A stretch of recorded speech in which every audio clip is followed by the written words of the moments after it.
Students, so let a wooden block. Now, question is that what we are having a wooden block of mass m.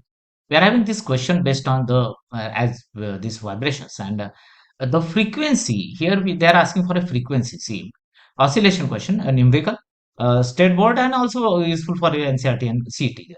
So m is kept on piston that can perform a vertical vibration of adjustable frequency and amplitude. During vibrations, we don't want block to leave the con. See, this is the how they are asking here. The wordings are there. We don't want to leave the contact. They what they want? They don't want to leave any contact there. And this will be your the piston now. Now another part of the piston. If you go with this one, the piston part with the piston block to leave the contact with the piston here. So if how much frequency what they are expecting, can you guess it? How much frequency is possible if amplitude of vibration is restricted to 25 centimeters here? Amplitude is restricted to 25 centimeters. Okay, so in this case how much energy per unit, what is in this case they are asking one more question, what is the energy per block? G is given pi square, at least you can go with then 9.8 actually, but pi square that will be 3.14 whole square 10. So let's begin to solve. First part, let's go with this part. Yeah. Now what is the data given? What is the data given here? I'm introducing the data here. So what will be the data here?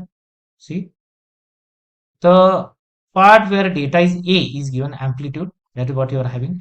G is given, and we'll be confirming the data. Along with the data, whatever the explanation. Let's begin what they are expecting here. Okay. What is their expectation in this case now? So what they are their expectation here? So if data is 0.25 meters, G is already given in this case. So during the vertical oscillations, now, what is the part during the vertical oscillations? The acceleration maximum at the turning points at the top and the bottom. We'll be using this concept here.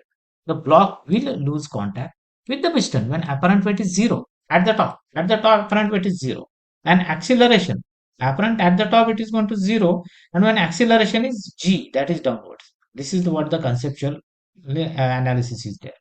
So vertical oscillation, we are working with a vertical oscillation. If you will be knowing this vertical here, vertical here, rotation of block in a vertical movement, this one and this one below here. This is what the vertical oscillations we are having. Now, next part. Next part goes with what with the formula. What formula will be applying here? What is formula we are applying? So we will be applying this formula as A max equals omega square A 4 pi square. So omega square is 4 pi f. So by squaring that 4 pi square A square into A there. So just equating now that is equal to G. Now what is the maximum acceleration? We know that. What is our maximum acceleration we are having? That is equal to max G downwards. A max will be equal to G here. So as a result, we are getting this A max as a G here.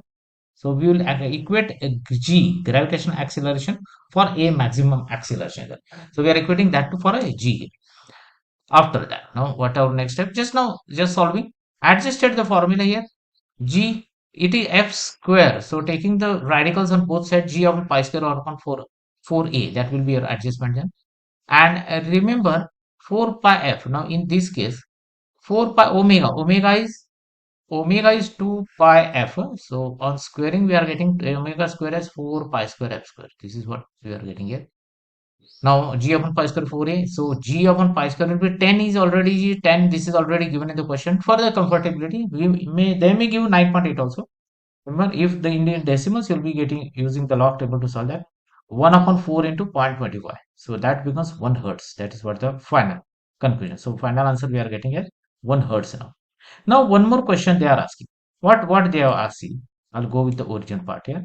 What is they are asking here? What is the maximum energy? How much energy per unit mass of the block? What is energy per unit mass? So let's go for that energy part. So energy formula we are already having this. What is E is equal to 1 half omega square into A square. That is the energy formula. Now converted formula is converted in a simple way. Most more in 4 pi square f square into A square. A mass will be m will be the mass, f will be your frequency. Now we'll be substituting the all given expected values. So we are just adjusting that E upon M. What will we are adjusting, transposing E on other side. We get E upon M is equal to 2 pi square F square into A square. Substitute pi, substitute 1 square amplitude, 1 by 4, 1 hertz. That is the frequency we got here already. So we are substituting that frequency, what we achieved, maximum frequency. And on substitution, this will be your final conclusion. Final result is 20 upon this one, 20 upon 16, that is 5 by 4. That means 1.25 joules per kg. This is what we are expecting. This is what the final answer. So this is the energy what we got losing the piston. So this is block will lose contact with the piston. What is the concept? Remember, block is going to lose contact when apparent value is zero at the top. But the energy difference what we are getting here. So required frequency we are equating, and we are equating that with our energy formula. Energy with respect to mass. Energy upon mass. So that is 1.25 joules per kg. Okay, thank you.